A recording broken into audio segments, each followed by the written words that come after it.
प्रश्न विचार, कारण माझे बाकी सहकारी पण आहेत. तर तुमचा विश्वास बसतो आता कोणावर? कारण गेल्या 2.5 वर्षामध्ये एकामेकांवर तरी आहे. नाही, गेल्या 2.5 वर्षामध्ये हा खूप गंभीर प्रश्न आहे. कारण असं ना की तुम्हाला कोण सोडून नाही गेलं. ज्यांच्यासोबत जे तुमच्या ताटामध्ये जेवले, डायनिंग टेबलवर बसले, तिथपासून ते तुमच्या गाडीमध्ये फिरल्यापासून तुम्ही ज्यांना पदं दिली, सत्ता दिली, तुम्ही ज्यांना पुढे काही नव्हतं. हां काय असायला पाहिजे होतं पुढे? नाही म्हणजे ते ताटापर्यंत आले. नाही, पलीकडे गेलो नाही. तर एवढी सगळी लोक सोडून गेली.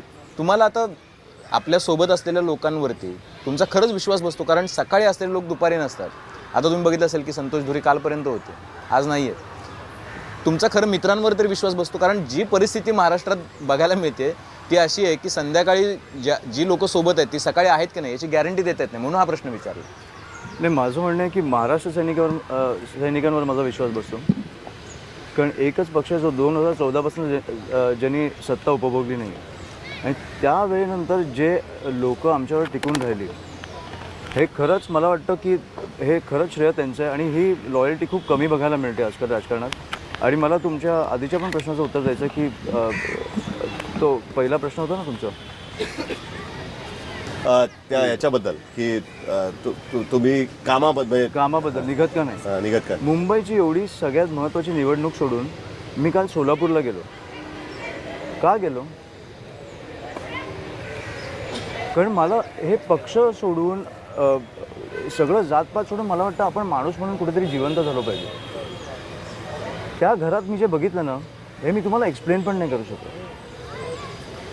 मी 2 दिवसापासून मुख्यमंत्री फडणवीस साहेबांची वेळ घ्यायचा प्रयत्न करतोय की निवडणुकीच्या काळात आत्ता 2 दिवस मी आल्यापासून त्याचे अर्थ काय निघू शकतात, काहीही निघू शकतात, मला फरक पडत नाही. कारण त्या घरात मी जे बघून आलो ना, मला त्यांना फक्त भेटून सांगायचं आहे की तो जो माणूस आहे निवडणुकीची हा पायंडा पडून देऊ नका. जो माणूस खून करतो तो खुनी आहे. तो भाजपचा असेल, मनसेचा असेल, शिवसेनेचा असेल, हत्या झाली त्याच्याबद्दल तो खुनी आहे. त्याला ती शिक्षा मिळालीच पाहिजे. आणि मला वाटतं खुनाची शिक्षा आपण जरा कडक केलीच पाहिजे. हे मला भेटून त्यांना सांगायचं. नाही तर तो 10 दिवसात पुढच्या बाहेर निवडणूक लढवेल. नाही हेच आपण पाहिलं असेल साधारणपणे नगरपालिका नगरपंचायतच्या इलेक्शनच्या आधी आणि नंतर पण किंवा त्या पिरियडमध्ये पण उद्धव साहेब खरं तर शेतकऱ्यांच्या घरी जात होते. गेलेत का कोणी एक सुद्धा मंत्री तिथे?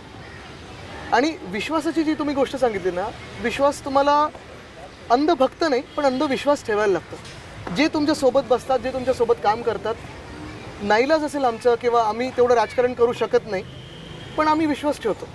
आता तो विश्वास जपायचा की तोडायचा? नाही, पण आम्ही असं राजकारण करूच शकत नाही. असं राजकारण आम्ही करूच शकत नाही. हे असं जे चालू आहे ते 5 कोटी देऊन उमेदवार विकत घेणं, 5 कोटी देऊन उमेदवार फोडणं, खून करणं, असं राजकारण आमच्याकडनं होऊ शकत नाही. हे आम्ही आधी पण नाही केलं, आता पण नाही करणार, सत्तेत आल्यावर पण नाही करणार. ती पारदर्शकता ही उरलीच पाहिजे. आणि मला वाटतं हे लोकांना कुठेतरी लोकांची किंमत ही कमी नाही झाली पाहिजे तुम्ही ज्या प्रकारे करताय. कारण आम्ही शेवटी तुम्ही बसवलेले लोक आहोत. जर बसलेलेच लोक तुम्हाला बसवायला लागले तर संपला विषय.